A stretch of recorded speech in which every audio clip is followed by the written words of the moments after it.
से पहले 80 करोड़ जो शब्द लिखा हुआ है, इसके बारे में सुन लो। ये क्या है? आप उस देश में जहां 80 करोड़ लोगों को फ्री खाने का राशन देते हैं, अपने फॉर्म की फीस को 2-2 ढाई हजार रुपए कर देते हैं।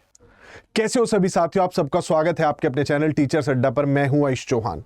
केंद्रीय शिक्षक भर्ती, हाँ, इस शब्द का भी इस्तेमाल किया जा सकता है क्योंकि जितने भी केंद्रीय विद्यालय हैं उनको जोड़कर अब एक कंबाइंड एग्जाम होगा सारे उसके लिए। जैसे सीजीएल में होता है ना, कंबाइंड ग्रेजुएट लेवल एग्जाम, आप पेपर दे देते हो, बाद में आप प्रेफरेंस चुन लेते हो। ऐसे ही जीडी के एग्जाम में भी होता है। बहुत सारी परीक्षाएं हैं जो इस तरीके से ही कराई जाती हैं। अब आप टीचर भी इसी रास्ते से बनोगे और नॉन टीचिंग पोस्ट पे भी इसी तरीके से पहुंच रहे होगे। अब ये चीज आपने सुनी होगी कि केवीएस की वैकेंसी आ गई, एनवीएस की वैकेंसी आ गई। आपके मन में बहुत सारे डाउट होंगे, ये डाउट तो एंड में क्लियर होगा। आपके मन में बहुत सारे डाउट होंगे कि कौन लोग भर सकते हैं, ये टीयर 1, टीयर 2, टीयर 3 क्या है, क्या पूछा जा रहा है, स्क्रीनिंग टेस्ट क्या चीज है, टीयर 2 क्या है, टीयर 2 में पीआरटी अलग कैसे है, सिलेबस क्या है, और साथ ही साथ ये इंटरव्यू के जो 100 नंबर इन्हें कैसे तोड़ा जाएगा डेमो में और आपके पर्सनल लेवल पर। तो पूरी जर्नी को लेकर आना है हमें सिलेक्टेड तक। आप बहुत सारी वीडियोस देखोगे, उसमें बहुत डिफिकल्ट वे में एक्सप्लेन किया गया होगा। ये एक वो वीडियो है जो आपको सारी चीजें आसान भाषा में समझा देगी। तो अब ज्यादा इंतजार ना करवाते हो, शुरू कर लेते हैं। सबसे पहले 80 करोड़ जो शब्द लिखा हुआ है, इसके बारे में सुन लो। ये क्या है? हमारे देश में कल परसों ही मैंने एक केंद्र सरकार का एड सुना जिसमें वो कह रहे हैं कि हमने 80 करोड़ लोगों को फ्री खाने का राशन दिया है। आप उस देश में जहां 80 करोड़ लोगों को फ्री खाने का राशन देते हैं, अपने फॉर्म की फीस को 2-2 ढाई हजार रुपए कर देते हैं। मतलब कमाल कर दिया आपने। वहीं इस देश में एसएससी जो कि सेम 3 टीयर लेवल पर एग्जाम करवा रहे होते हैं, वो भी सिर्फ 100, 200, 500 इस लिमिट के बीच पेपर करवा लेते हैं। 2-2 ढाई हजार फॉर्म की फीस, वहां जहां आप 80 करोड़ लोगों को खाने के लिए राशन दे रहे हैं। वापिस आते हैं तो भाई केंद्रीय शिक्षक भर्ती होने जा रही है, जिसमें से 12,722 पद तो वो हैं जहां आप मास्टर जी बनोगे।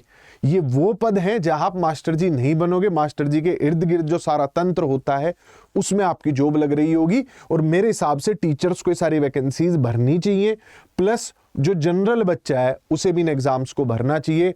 आप पुलिस की तैयारी करते हो, किसी और चीज की करना चाहिए। मुख्यालयों की नौकरी है, कुछ स्कूलों की भी है, लेकिन बिल्कुल जॉब का नेचर टीचर जैसा नहीं होता। अब आते हैं इधर। प्राथमिक के 3300 पद हैं, टीजीटी के 6300, पीजीटी के 3000 पद हैं।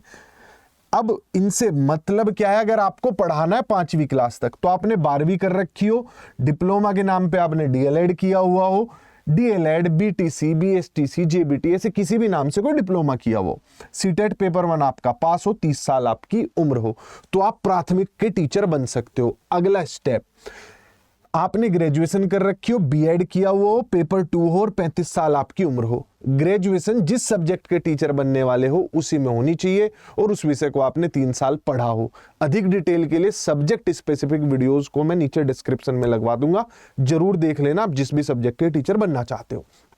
पीजीटी, यहां पर ग्रेजुएशन से और ऊपर बढ़ जाते पोस्ट ग्रेजुएशन। यहां 10वीं तक पढ़ाया, अब 11वीं 12वीं पढ़ाइए। पोस्ट ग्रेजुएशन वाला टीचर बीएड चाहिए, सीटेट पेपर 3 कुछ होता ही नहीं तो नहीं चाहिए। 40 साल आपकी उम्र में 30, 35, 40, 10 साल की महिलाओं के लिए सब कैटेगरीज में छूट है। यानी महिला 40 साल की यहां भर सकती है, 45 साल की यहां, 50 साल की यहां फॉर्म भर सकती है। ओबीसी, एससी, एसटी की छूट जो है फिजिकल हैंडीकैप की, जो कि चलती आ रही है 3, 5, 10 केंद्रीय भर्तियों में, वो वैसे ही चलती रहेगी। अगला स्टेप, अब आप जानना चाहोगे सर ठीक है एलिजिबल भी हो गया, पेपर दिलवा दो हमसे। पेपर दिलवाने के लिए आपको समझना पड़ेगा इस हिस्से को। सबसे पहले होगी आपकी टीयर 1 की परीक्षा, यानी कि आपका प्री होगा। उस प्री में जो बच्चा क्वालिफाई करेगा वो पहुंचेगा टीयर 2 में, जो उससे क्वालिफाई करेगा वो पहुंचेगा इंटरव्यू लेवल पे। तो इस प्रकार से आपका सारा ये जो ढांचा है आपको दिख रहा होगा। कौन पहुंचेगा, कितने बच्चों को अगले स्टेज पे भेज रहे होंगे, तो मान लेते हैं आपके सब्जेक्ट में वैकेंसीज है 1000, तो 1000 बच्चे मतलब 1000 सीट के लिए बच्चे टीयर 1 देंगे आकर, उसमें से 10,000 बच्चों को अगले उस पे भेज देंगे। वैकेंसी का 10 गुना, वैकेंसी जितनी भी आपकी सब्जेक्ट की उसमें 10 की गुणा कर लेना, वो पहुंचेंगे टीयर 2 देने। उन्होंने टीयर 2 दिया, अब जितने पद थे 1000 पद बताए थे मैंने आपको, उसका 3 गुना पहुंचेंगे इंटरव्यू देने, यानी 3000 बच्चों का होगा इंटरव्यू। क्लियर हो गई ये चीज सबको कि सर 3 लेवल होंगे, ये तो बात समझ गए। मैंने ऊपर ये डब्बा बना के सिर्फ क्वालिफाइंग लिखा हुआ है, इसके नंबर नहीं जुड़ेंगे। अगर आपको मास्टर जी बनना है तो इस डब्बे पर फोकस करना है आपको सिर्फ, यानी कि मेंस जरूरी और इंटरव्यू जरूरी है। इनमें भी किन किन चीजों पर ध्यान देना बहुत डिटेल में समझते हुए चलेंगे। अभी एक बार ये हिस्सा देखो, जो आपका टियर 1 हो रहा है वो जनरल पेपर है, वो सबके लिए सेम है, यानी पीआरटी में भी वही चीज हो रही होगी, टीजीटी में भी, पीजीटी में भी, सबका पेपर एक जैसा होगा। क्लियर, सबकी जो बाइफरकेशन है एक जैसी होगी, किंतु लेवल अलग अलग होगा। 12वीं स्तर तक का प्राथमिक में पूछेंगे, ग्रेजुएशन स्तर तक का टीजीटी में, पोस्ट ग्रेजुएशन स्तर तक का पीजीटी में। यानी प्राइमरी का जितने लोगों ने फॉर्म भरा हुआ सबका एक पेपर होगा, चाहे आपने स्पेशल भरा हो, चाहे म्यूजिक पीआरटी भरा हो, कुछ भी भरा हो आपने, एक पेपर होगा सबका। टीजीटी पे आते हैं, जितने भी सब्जेक्ट के टीजीटी है, TGT Hindi, English, SST, math, science, जो भी है आपका, सबका एक टियर 1 होगा। पीजीटी सबका, जितने भी पीजीटी के सब्जेक्ट है एक पेपर होगा। क्लियर। अब चलते हैं टियर 2 पे। यहां सब्जेक्ट आपका, जो आप जिस चीज के टीचर बनने जा रहे हो उसका पेपर होगा, जिसमें एमसीक्यू और रिटन का कॉम्बिनेशन होगा। इंटरव्यू तीनों ही जगह है, कहीं भी ऐसा नहीं है कि इंटरव्यू नहीं है। अगली स्टेज पर चलते हैं और थोड़ा सा एक बार समझ लेते हैं। जो हमारा टियर 1 है, जिसे हम स्क्रीनिंग टेस्ट बोलते हैं, स्क्रीनिंग टेस्ट या क्वालिफाइंग टेस्ट, मतलब इसमें सिर्फ छटनी कर रहे हैं। इसमें जो एक पूरा लोट आया उसमें से कुछ लोगों को अगले पायदान पर भेजना है, तो स्क्रीनिंग टेस्ट है। हर स्टेप में भेज कुछ लोगों को ही रहे होंगे, लेकिन इनके नंबर भी नहीं जुड़ेंगे। तो अब आ जाते हैं इस पेपर पर। ये पेपर पीआरटी, टीजीटी, पीजीटी तीनों के लिए ही सेम है, इसमें कुछ भी किसी के लिए अलग नहीं है। मैं ये लिख भी देता हूं, पीआरटी, टीजीटी, पीजीटी सबका स्क्रीनिंग टेस्ट एक जैसा होगा, होगा अलग अलग क्योंकि लेवल अलग है। इस स्क्रीनिंग टेस्ट में सबसे झटके वाली चीज है सीडीपी। सीडीपी नहीं पूछ रहे, केवीएस एनवीएस का मानना है कि सीडीपी तो बहुत हद तक सीटेट के एग्जाम में चेक हो जाती है, 2 साल पढ़ाई भी जाती है। अब सब्जेक्ट नॉलेज चेक कर लेते हैं, उस पर वापिस आते हैं। सीडीपी मतलब नहीं है यहाँ पर कहीं भी, ये बिल्कुल DSSB के जनरल पेपर जैसा है। आपसे पूछी जाएगी 20 नंबर की रीजनिंग, 20 सवाल रीजनिंग के, मैथ के 20 सवाल, आईसीटी के 20 सवाल, जीके के 20 सवाल। जीके में सब कुछ आ गया, करंट अफेयर्स, इतिहास, भूगोल, हिस्ट्री, पॉलिटिक्स, सब कुछ आ गया, साइंस भी आ गई। आगे बढ़ते हैं। इंग्लिश 2 भाषा है, मतलब इंग्लिश आपको 10 नंबर की आएगी। अगली भाषा में आपकी मर्जी है, मतलब 2 लैंग्वेज है। एक लैंग्वेज यहां है, एक लैंग्वेज यहां है। पहली में चॉइस नहीं है, दूसरी में आपकी मर्जी है। लगभग 12 भाषाएं जिनमें से आप चुन सकते हो।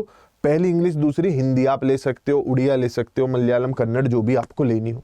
बहरहाल कुल मिलाकर आपके जो सवाल बने वो कितने बन गए? आपके सवाल बन गए 100। कितने क्वेश्चन बने आपके? 100 सवाल बन गए। इन 100 सवालों के 300 नंबर है, 2 घंटे का टाइम है। हर गलत सवाल पे 1 नंबर आपका चुरा लिया जाएगा। क्लियर। 1/3 की नेगेटिव मार्किंग है। टाइम 2 घंटे, टोटल अंक जो आप कमा सकते हो 300, पर इस कमाई का कोई फायदा नहीं है। स्क्रीनिंग टेस्ट है, उसमें से वैकेंसी का 10 गुना बच्चे अगली स्टेज पर आ जाएंगे, सबसे जरूरी स्टेज। इस स्टेज में जो बच्चा है टीजीटी का और पीजीटी का, जो बच्चा है टीजीटी का और पीजीटी का, उसको तो सिर्फ अपना सब्जेक्ट देखना है। जो बच्चा है पीआरटी का, उसे ये देखना है। इस चीज पर आने से पहले एक बार पेपर देख लेते हैं, क्योंकि पेपर सबका एक जैसा ही होगा, बात सबसे एक जैसी ही पूछी गई होगी। आपसे पूछेंगे 60 एमसीक्यू, ABCD वाले सवाल आएंगे कि ए सही है, कि बी सही है, कि सी सही है। इन 60 सवालों के आपको मिलेंगे 60 नंबर, और गलत करोगे तो 1/4 अंक यानी 0.25 काट भी लेंगे। ये तो हो गया आपका ऑब्जेक्टिव पेपर, जैसा कि प्री में हुआ था। अब आते हैं डिस्क्रिप्टिव पे। इसमें भाई लिखना पड़ेगा, जैसे मुझे लिखना पड़ा है तुम्हें भी लिखना पड़ेगा। 10 सवाल पूछेंगे, 4-4 नंबर का एक सवाल। अब वो तुम्हारे ऊपर है, तुम उसमें 100 वर्ड लिख के आ रहे हो, 20-20 वर्ड लिख के आ रहे हो, जस्टिफाइड वर्ड लिख के आने पड़ेंगे। एक चीज और बहुत जरूरी बताऊंगा, बिल्कुल भाई मान के, बहन मान के, उस एंड में सुनना किस चीज के लिए, सलाह क्या है मेरी टियर 2 के लिए। आते हैं इन 40 अंकों पर, इन 40 अंकों में कोई नंबर काट नहीं सकता, मतलब नेगेटिव मार्किंग नहीं है कि तुमने इतना गलत लिखा है कि तुम्हारा एक नंबर काट लिया, नहीं। 4 में से किसी को 0 मिलेगा, किसी को 1, किसी को 2, किसी को 3, किसी को 4 मिलेगा। तो ये आपके डिस्क्रिप्टिव हो गए। 70 सवालों के 100 नंबर मिलेंगे, यहां से आपको नौकरी मिलनी शुरू होगी। अब मैंने कहा ये जो पेपर है, जैसे मैथ वाले को मैथ के सवाल आएंगे, हिंदी वाले को हिंदी के, इंग्लिश वाले को इंग्लिश के सवाल आएंगे, लेकिन पीआरटी में तो ऐसा कुछ होता ही नहीं। वहां तो मास्टर जी सारे सब्जेक्ट पढ़ाते हैं, तो वहां पर जो आपके सब्जेक्ट है वो ये होंगे। पीआरटी टीजीटी में तो एक ही सब्जेक्ट, एक ही पेपर। एसएसटी है तो एसएसटी के सब्जेक्ट्स आ जाएंगे, लेकिन पीआरटी की अगर मैं बात करूं तो इंग्लिश, हिंदी, मैथ, ईवीएस और जीएस का एक कॉम्बिनेशन, जिसमें मतलब सब पूछेंगे भारत के बारे में, कोई भी चीज। भारत के विजुअल आर्ट को भी पूछ सकते हैं, खेलों को भी पूछ सकते हैं, मौसमों के बारे में पूछ सकते हैं, कुछ भी पूछा जा सकता है ईवीएस जीएस में। मैथ, हिंदी, इंग्लिश, ये सारी चीजें पूछी जाएंगी। बहरहाल 60 सवाल है, तो मुझे लगता है 15-15 सवाल हर चीज के होंगे। अगले स्टेप पर चलें, ये समझ आ गया होगा। अगला स्टेप आपके मन में आ रहा होगा, मास्टर जी सिलेबस क्या है, इतनी सारी चीज आपने बता दी। भाई तो टियर 1 का कोई सिलेबस है ही नहीं, टियर 2 का सिलेबस है। उसके लिए मैंने एक चीज लिख के छोड़ी हुई है, 4 पीडीएफ, वो मैं आपको एंड में एक्सप्लेन कर दूंगा। सिलेबस इसका है, इसका कोई सिलेबस नहीं है। अगला स्टेप इंटरव्यू। जो इंटरव्यू है 100 नंबर का कहा गया होगा। इसमें पहले बताया जाता था कि हम 30 नंबर दे देंगे भाई आपके डेमो के आधार पे, 70 दे देंगे आपके पर्सनल स्किल्स के आधार पे, उसका उल्टा भी कर देते थे। अभी ऐसा कोई बाइफरकेशन नहीं किया गया है कि इन 100 नंबरों को कैसे बांटा जाएगा। हो सकता है इसके लिए आगे कोई नोटिस आ जाए। बहरहाल अभी के लिए इतना ही है कि 100 नंबर का आपका इंटरव्यू होगा। 100 नंबर का आपका मेन, 100 नंबर का इंटरव्यू। आपको लग रहा होगा भाई फिर तो मतलब नौकरी तो इंटरव्यू से ही लग रही है, किसी की भी नौकरी लग जाएगी, पैसे चलेंगे। ऐसा कुछ नहीं होगा, घबराओ मत। मेरिट लिस्ट जो है वो टियर 2 और इंटरव्यू के बेसिस पर बनाई जाएगी। टियर 2 और इंटरव्यू, इसके नंबरों का वेटेज 85 है, इसका 15 है। मतलब किसी के अगर 100 नंबर आ गए उसमें क्या कहते हैं इंटरव्यू में, 100 नंबर आ गए उसके किसमें, दूसरे टियर 2 में। अब टियर 2 में जो नंबर आए उनका 85% वेटेज है, और जो टियर इसमें इंटरव्यू में जो नंबर आए उनका सिर्फ 15% वेटेज होगा। यानी 100 नंबर लाने पे भी 15 जितने काउंट होंगे वो इसके 85% जितने काउंट होंगे। क्लियर? अब जो इसको क्लियर कर जाएगा उससे पूछेंगे उसकी चॉइस क्या है, केवीएस में जाओगे कि एनवीएस में जाओगे। अब तक सबकी जर्नी एक थी, यहाँ क्या आप अलग अलग हो जाओगे जब चॉइस होगी। एंड में आपका सिलेक्शन हो जाएगा। मैंने साइन भी मार दिया, सेलेक्टेड फॉर्म में ही यहाँ बल्ले बल्ले हो जाएगी। अब बीच में कुछ सवाल मैंने तुम्हारे लिए ओपन छोड़ दिए थे, कहा था सलाह दूंगा भाई बहन की तरह। देखो, कहीं भी पढ़ना, किसी से भी पढ़ना, लेकिन वहां पढ़ना जहां सब्जेक्ट की तैयारी डे 1 से हो रही हो, जहां पर पीआरटी के सब्जेक्ट, क्योंकि ये आपके जनरल पेपर में भी आएंगे, इस तरह पढ़ाए जा रहे हो कि आपको मेंस में आंसर राइटिंग भी हो जाए, आपको मेंस स्तर तक कोई लेकर जा रहा हो। और सिलेबस पिछली बार जैसा नहीं है, बहुत बढ़िया सिलेबस है। पहले कह दिया 12वीं लेवल तक है, और पीआरटी का सिलेबस डाउनलोड करके पढ़ भी लेना, मजबूत सिलेबस है। जो बच्चा टीजीटी या पीजीटी की तैयारी कर रहा है, डे 1 से एक तैयारी करनी पड़ेगी अपने मेंस की। केवीएस है, मजाक नहीं है। पिछली बार आपके नवंबर में नोटिफिकेशन आया था, एंड में दिसंबर के शुरू में फॉर्म भरने शुरू हुए थे, फरवरी के 2, 3, 4 फरवरी से एग्जाम शुरू हो गए थे। मतलब टोटल गेम ही 60-65 दिन का था। बाद में इंटरव्यू के लिए बेशक टाइम मिल गया था, लेकिन टियर 1 और टियर 2 में कोई टाइम नहीं मिलेगा। धड़ाधड़ चीजें होती चली जाएंगी। अपने टियर 2 की तैयारी आज करो। अगर आपके सब्जेक्ट में 300 वैकेंसीज हैं तो 3000 में आना उतना मुश्किल नहीं है जितना 900 में आना मुश्किल है। क्योंकि टियर 2 के लिए जो बच्चों का क्वालिफाइंग रेट रखा गया है वो वैकेंसी का 10 गुना है। यहां पे असली छटनी होगी। और आपके जो सब्जेक्ट है, आपने यहां से कितनी मेहनत कर ली, आप टॉपर भी बन गए तो भी आपको वैकेंसी के 10 गुना में आना था, आप आगे। जो बच्चा इसके लिए मेहनत कर रहा होगा ना, वो फाइनली नौकरी लेके जाएगा। क्लियर?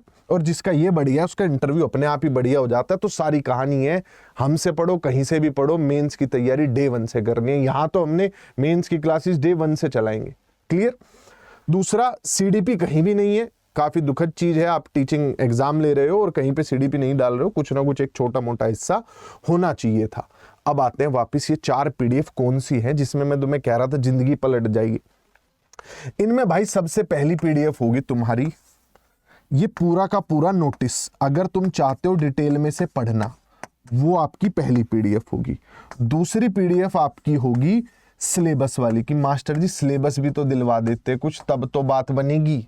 ठीक, तो आपको नोटिस और सिलेबस दोनों चीजें मिल जाएंगी। तीसरी पीडीएफ में आपकी पढ़ाई का इंतजाम किया गया है और चौथी पीडीएफ में आपकी कड़ाई का इंतजाम किया गया है, अर्थात टेस्ट फॉर्मेट का इंतजाम किया गया है। तो ये चारों चीजें आपको मिल जाएंगी जो आपको इन एग्जाम का एक्चुअल कंडीशन के लिए तैयार कर रही होंगी। नौकरी नहीं लगेगी अगर बैच खरीद के जाके बैच में पूछोगे। मेरे बैच में बहुत सारे बच्चे जब पढ़ाई करने आ जाते तब पूछते मैथ के कितने सवाल आएंगे। सारी चीजें खुद करो और जानो क्या पेपर में आएगा, कैसे आएगा और तुम कितने पानी में हो। नीचे स्क्रीन पे नंबर है, कोई भी डाउट आए कभी भी फोन करो। नीचे सारे लिंक लग जाएंगे, सब्जेक्ट वाइज वीडियो देखनी है तो, और गूगल फॉर्म का लिंक लगवा रहा हूं, भर के उसे डाउनलोड कर लेना इन चारों चीजों को। Bye bye, take care.